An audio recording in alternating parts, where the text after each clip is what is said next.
Assalamualaikum warahmatullahi wabarakatuh. Jumpa lagi bersama saya Eri Asyukriya. Kali ini kita akan membahas mengenai Tibun Nabawi. Nah, apa itu Tibun Nabawi? Berbicara mengenai Tibun Nabawi, pastinya kita berbicara mengenai kesehatan.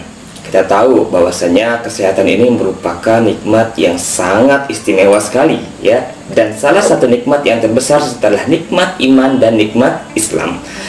Nikmat ini kelak ya akan dipertanggungjawabkan di hadapan Allah Subhanahu wa taala. Umur kita, ya, untuk apa umur kita? Ketika kita sehat, untuk apa sehat kita? Itu pun akan diminta pertanggungjawabannya. Maka dari itu, ya, Rasulullah SAW bersabda, mohonlah kepada Allah kesehatan. Sesungguhnya karunia yang lebih baik sesudah keimanan adalah kesehatan. Kata Rasul, jika salah seorang keturunan Adam hanya memiliki keimanan dan kesehatan, maka hal itu sudah cukup baginya. Masya Allah, ya. Jadi ternyata kesehatan ini hampir disejajarkan dengan keimanan, ya. Maka sudah sewajarnya, ya, kita harus jaga kesehatan, baik itu kesehatan jasmani, kesehatan rohani, maupun kesehatan psikis kita.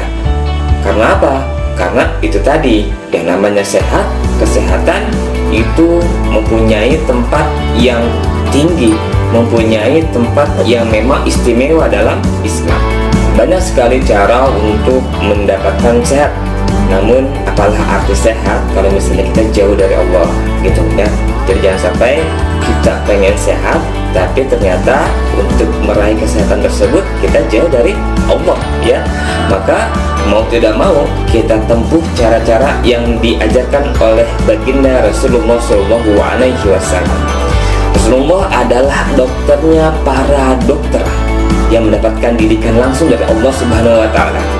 Patut kita yakini bahwasanya apa-apa yang beliau ucapkan itu merupakan tidak lain dan tidak bukan adalah apa? Adalah wahyu dari Allah Subhanahu wa taala. Tidaklah yang diucapkan Muhammad itu karena menurut keinginannya, akan tetapi ia adalah wahyu yang diwahyukan kepadanya, ya. Jadi ternyata memang apa-apa yang Rasulullah katakan, apa-apa yang Rasulullah sampaikan itu tidak lain dan tidak bukan merupakan wahyu dari Allah. Nah, berkaitan dengan hal ini, kita akan mengenal suatu metode pengobatan ala Nabi yang biasa disebut dengan Tibun Nabawi. Tibun Nabawi adalah segala sesuatu yang disebutkan oleh Al-Quran maupun As-Sunnah yang sahih yang berkaitan dengan kedokteran dan juga kesehatan, baik tindakan pencegahan maupun juga tindakan pengobatan. Itulah yang dinamakan dengan Tibun Nabawi. Apa kata Ibnu Qayyim tentang Tibun Nabawi? Pengobatan ala Nabi tidak seperti layaknya pengobatan para ahli medis. Pengobatan ala Nabi dapat diyakini dan bersifat pasti, ya, bernuansa ilahi, berasal dari wahyu dan miskot nubuwah serta kesempurnaan akal.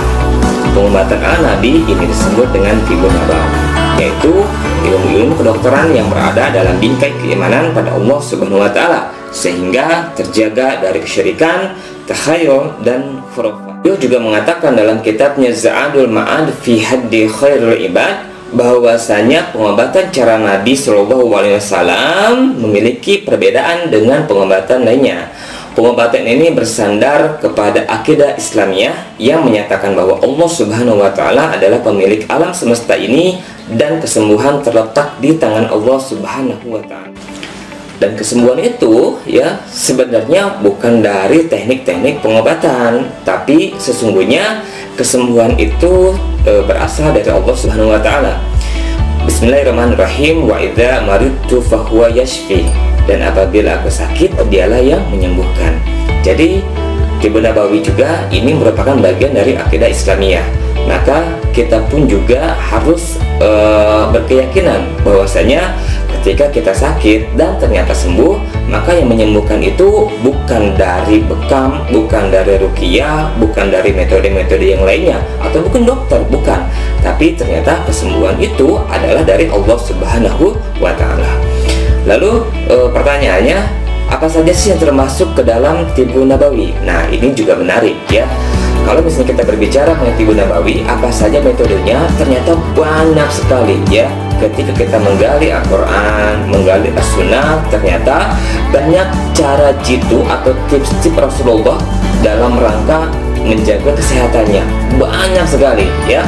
Tapi nanti kita akan membahas satu persatu, bukan sekarang ya, tapi nanti di video selanjutnya. Maka dari itu, pantengin terus channel ini, mudah-mudahan bermanfaat untuk kita semua.